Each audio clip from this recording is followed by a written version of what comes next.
Good evening, and thank you for joining us. I'm Riley McManus. There's ongoing concern that Indigenous people are being massively undercounted in Thunder Bay census data. While the latest census shows an 11% increase in the number of Indigenous people in the city, it's still dramatically less than the estimates laid out in a 2019 study. Lee Noonan explains.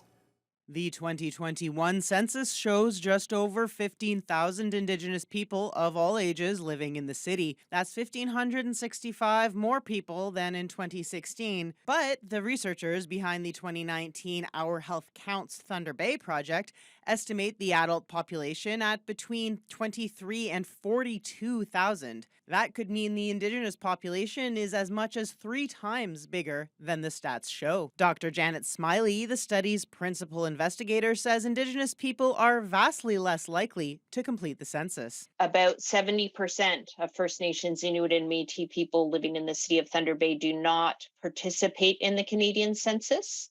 And actually, it should be the reverse. Smiley says her team has now shown high underparticipation of Indigenous people in the census in 5 different Ontario cities.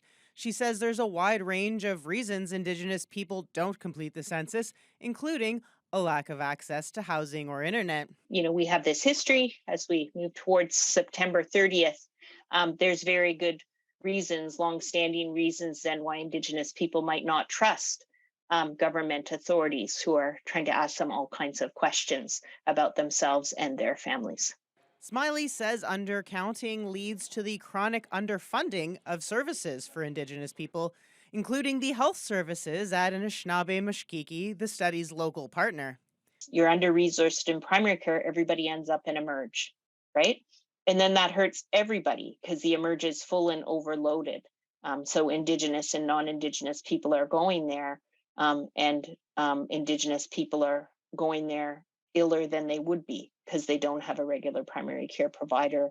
There's not the investment in the kind of upstream programming that our communities want. Smiley says the city should take advantage of the study results, saying other cities where the study was conducted have been able to use the numbers to get increased funding. Well, I hope that they would accept this strong science and actually, more than accept, maybe celebrate it.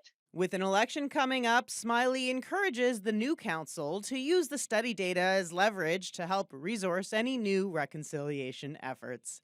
Lee Noonan, TBT News.